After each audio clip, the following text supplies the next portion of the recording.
and welcome to this episode of Ask Roxy with your host Roxy Hayes. First, I want to give a shout out to my homie from Soulless Samurai. Once again, thank you for this Afro Samurai shirt. If you guys can see it, I've worn this shirt a couple times before, but it's just such a fucking awesome shirt, and I'm gonna wear it all the time. So shout out. I will be answering some questions from you, my subscribers and followers and viewers. I actually got a lot of questions this time, which is awesome, but I won't be able to answer all of them, so I'm going to try to answer as many as I can. Danielle asks, when are you going to make your nerdy burlesque debut, girl? A few weeks ago, I was on a show with Kiki Maroon. She's a very talented burlesque dancer and comedian. It was at OniCon in Galveston, Texas, and I hosted, and it was so much fun. Check out the video right here. He actually does a monthly show here in Houston. At Warehouse Live, so I'll have a link to her information down here below if you guys are in Houston and want to check out some cool burlesque.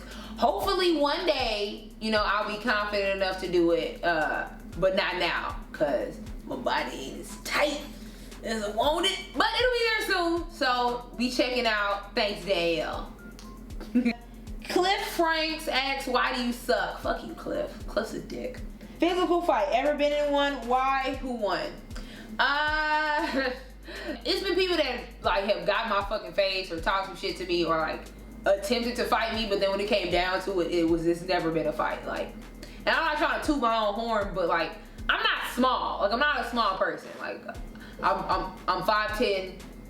I'm not swole, but you can see I've actually been working out. Like, y'all see that cut? Y'all can't really see it. It's the lighting. It's the lighting, but like, I'm not. Ew, it's coming. I ain't no bitch. I've always wanted to get into like one of those 80s fights where we're throwing each other over the table and I break a bottle across their head and then the whole bar gets to the fight and then this music montagey stuff starts happening. That's what I want. I want to get one of those fights, but say la vie. Daniel asks, would you let somebody use you in a comic manga? Fuck yeah, I would. Yes, please do. I just hope it wouldn't be like some kind of weird ass fetishy. You know, even if it was some kind of weird ass fetishy manga, I would still do it. Like, only thing I'm gonna be sad about is like, cause my booty's little, so I'm gonna have a real small booty, and then they're gonna over exaggerate my boobs, which are already like stupid huge, so they're gonna be like this. And I think they're gonna make me like 8 feet tall, and I'm gonna have like some weird ass shit going on. But I fucks with it. I fucks with it. Coop4768 asks, it's been 22 years since Scar killed Mufasa. Are you still mad about it? I'm gonna be mad about it until they put me in the ground, because Scar is the biggest bitch ass lion I've ever seen in my fucking life. Like, I still, even watching the movie now, I still get mad just because like, oh, you ain't have to do that shit. Like, you were not meant to be king, you dirty bitch. Scar is like the evilest person to me, because not only did he steal Mufasa's fucking life, he stole Simba's life. Simba went through almost 90% of his life thinking that he killed his father. Like, you're a horrible person. You're horrible.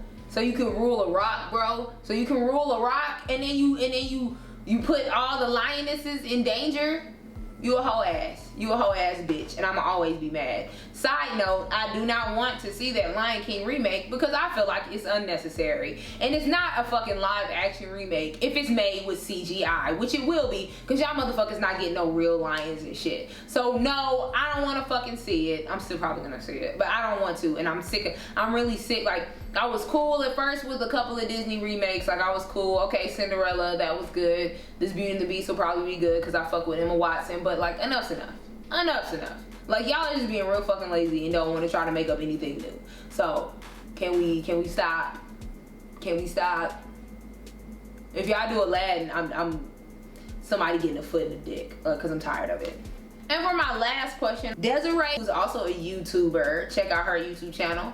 I'll have that down here. Comedy affected your life, especially by being a woman of color. So the thing about me, and that's something that I've always had to deal with, like ever since I was younger, is people always telling me, oh, you're not really black. And that shit always used to piss me off because I am deep into my culture. Like, I really appreciate my culture. Now that I'm doing comedy, and it's sad to say that people feel like as a black comedian, you're only supposed to talk about certain shit. Like, there's only certain things that black comics talk about. And that shit makes me mad because that's not true. There are so many black comedians and comedians of color that don't talk about shit that's stereotypical. But I remember I remember I was doing this show at like this kind of, at this like janky looking ass bar, and I was telling my jokes. And if you've seen any of my stand-up, like I talk about the same kind of shit I talk about on my YouTube videos is the stuff I talk about in my stand-up. So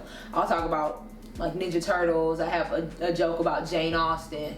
I have jokes about going to the bookstore and shit like that. Like shit that's important to me, shit that's funny to me. And I remember like this rednecky ass guy came up to me after the set and was like, I didn't think you were gonna talk about shit like that. Like that shit was funny. You know, I didn't even think that's what you liked. And it's crazy because people look at you and they expect things from you. They expect you to say certain things or to talk about certain shit or to know certain shit. And I like to go up there and show people like, hey, I may look a certain way or you may think a certain thing about me, but that's not who the fuck I am. This is who I am. So I like being able to kind of break that stereotype and be different and show people like, hey, black women like to fucking read. You know, black women like anime and like cartoons and have, and you know, I have a father. Like I like to show that it's not just the shit you see on fucking BET every day. Like there's more, there's different stories to be told and different shit that's happening in the world, and that's what I want to show. Like that's what I want to do with my comedy, show that there are different things going on. Like this is not the only story. This is not the only story that's happening. There is more. So that's what I want to do with my comedy. I know I just went off on this really long tangent, but I feel like I never really get to talk about shit like that. So thank you very much, Desiree, for asking me that question. And thank you everybody who's asked questions. And that's going to actually conclude this episode of Ask Roxy. If you have any questions you would like to ask, please leave them in the comments below. Also, add me on all your social media. Check out IamRoxyHayes.com, which is my blog. Come back every Monday, Wednesday, and Friday because I'll have a video for you. And thank you so much for watching.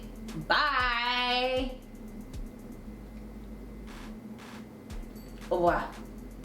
You know what we're gonna do? We're gonna give some kids a fucking hot air balloon and let them go across the world and deliver these diamonds and this money for us because we just have so much money and we don't give a fuck about the welfare of these children.